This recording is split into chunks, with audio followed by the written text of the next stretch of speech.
Ағарып атқан таң нұрын ғылымнан ғана ұққанмын, халқымның тарих тағдырын кітаптан оқып шыққанмын, деп ақын Әбдірахман Асылбек жырлағандай, кітап алтын қазына. Жақсы кітап жан азығы. Адамды адам еткен кітап, адамзат еткен кітапхана демекші, біз оқуға құштар мектеп жобасы аясында 6 сынып оқушыларымен бірге қазақ әдебиетінің қайталанбас шебері, тілі құнарлы, көркемсөз зергерлерінің бірі Сайын Мұратбековтің сонау 1942 жылдың, яғни соғыс жылдарының жаз айларындағы ауыл тіршілігін, әкесіз, ағасыз қалған балалардың өмірін суреттейтін шығармаларының бірі Жусан иісі. Келесісі соғыс жылдарынан кейінгі ауылдың тұрмыс тіршілігін, балалардың мінез құлқын, іс-әрекетін сипаттайтын, суреттейтін шығармаларының бірі Қылау әңгімелерімен оқып танысқан болатынбыз. Бүгін сіздерге кітап сүйер білім алушыларымыздың оқыған шығармаларымен бөлісуді жөн көрдік. Шығарманың Жусан иісі деп аталу себебі, соғыс кезіндегі жетім балалардың арманы, соғысқа аттанған әкелеріне, ағаларына деген сағынышы, ауылдың Жусан төбесіндегі өткен балалық шақтағы оқиғалардың суреттелуі себеп болған. Жусан иісі шығармасындағы жусан өсімдігі туралы айтатын болсам, жусан құнарлы мал азығы, дәрілік, бояуыш, тағамдық дәріменді үлкен майлы өсімдік. Жусан жер бетіндегі өсімдіктердің ең ащысы. Оның пайдалы жақтары да жетерлік. Ғалымдар бұл шөпті аргентика деп атайды. Ащы жусан Маңғыстауда, ал ақ жусан және қара жусан Балқаш Алакөл ойысында өседі.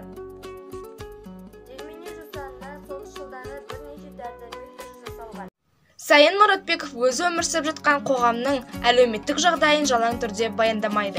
Яғни ол кісі өзінің кейіпкерлерінің бойындағы адами кісілік қасиеттерін, қарым-қатынастарын көрсете отырып, қоғамның шындығында баяндайды. Сондай шығармаларының бірі Жусан иісі. Жусан иісі повесінің идеясына келетін болсақ, жетім баланың ата-анасын сағынуы және оның сағынышы мен үмітін көрсету арқылы басқа балаларға, замандастарымызға ой салу. Ал тақырыбына келетін болсақ, жетімдіктің азабын тартқан аян немесе соғыс жылдарындағы балалардың тағдыры. Екінші дүниежүзілік соғысынан кейінгі ауылдың жағдайын баяндайтын болсам, жұмысқа жарамды ер азаматтардың барлығы соғысқа аттанды. Ауылда буыны қатпаған балдар, қыз-келіншектер және де қарт қариялар ғана қалды. Буыны бітпеген жастар білім мүлде алмады. Және де олар өте ауыр жұмыстарға салынды. Ал соғыстағы балдарын күткен ата-аналардың жалғыз тілегі тек балдардың аман келуі болды. Әңгімедегі, яғни соғыс жылдарындағы балалар мен қазіргі балалардың ойыны туралы салыстырмалы түрде айтатын болсам, соғыс жылдарындағы балалардың ойыны мен ермегі қар атысып ойнау, шана жебу, суға шомылу, ертегі тыңдау, қиялға беру. Ал қазіргі балалардың ойыны мен ермегі компьютерлік ойындарын ойнау, тикток түсіру, спорт түрлерімен шұғылдану. Менің Жусан иісі повесіне түйген ойым, туған еліміз жерімізді құрметтейік, қастерлейік, ата-анамызды, жақындарымызды барында бағалайық. Және де өзіміздің оқып жатқан мектебімізді, елді мекенімізді қастерлей білейік. Тәуелсіздігімізді құрметтейік, сыйлайық.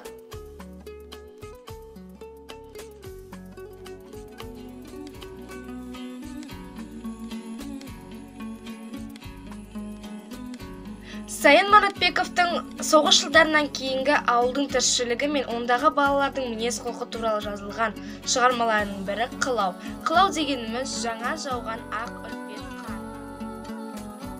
Қылау шығармасының тақырыбы мен идеясына тоқталатын болсақ, бұнда балалардың мінез құлқы мен іс-әрекеттеріндегі мейірімділік, қайырымдылық, бауырмалдық секілді қасиеттермен суреттеледі.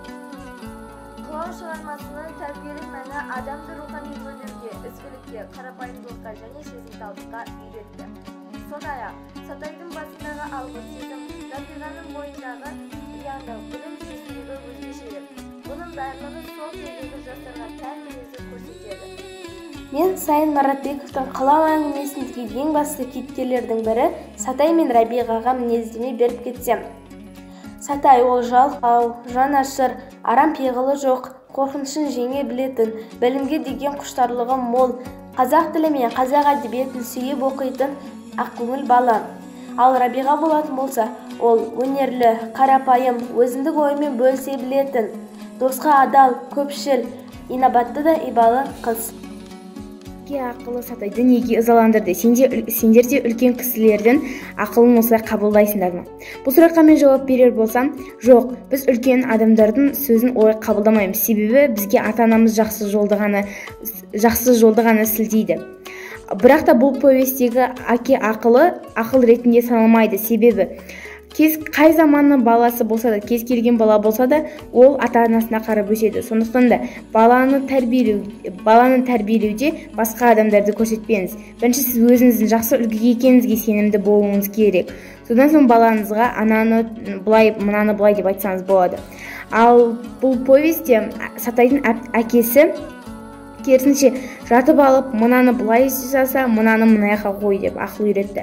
Ал Сатайды ызаландырғаны өзі жатып алып, маған сөз айтама деген ой болды. Мен Сатайдың мына әрекеттерін қолдаймын. Қайырымдылық, сезімталдық, бауырмалдық және аңғалдығы. Мына әрекеттерін қолдамаймын.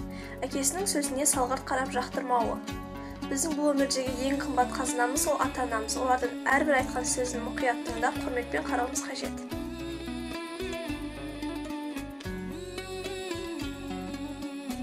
Арқалаған соғыстың ауыр дертін, суретші өзін дәл сызған ауыл көркін. Қиналсан да қымсынбай қиындықтан, тосып өстің кеуденді даулыға еркін. Сабырлығын жеңдірмей жандашуға, ұмтылыппен тәкәппар қарласуға. Құршындайдан әкенің жоғын жоқтап, жан бітіріп жабайы алмасынан. Өтсе дегіл көмкерген неше көктем, Қоңыртаудың самалы еседе өпкен. Тел құлындай секілді қатар өстік, екі жағын бір таудың мекен еткен. Толас берме жанына толымды үміт, Сара Ильяс келеміз жолын қуып. Ел жұртыңды отырсын алқап бүгін, шуағына ойлардың шумылдырын. Қонар тауды мекендеп қонар шынын, қонар үлмен шертіпен өмір сырын. Жерген не бойладың теңіз ойдың, күнне ұқсас кей кешіп теңіз шынын.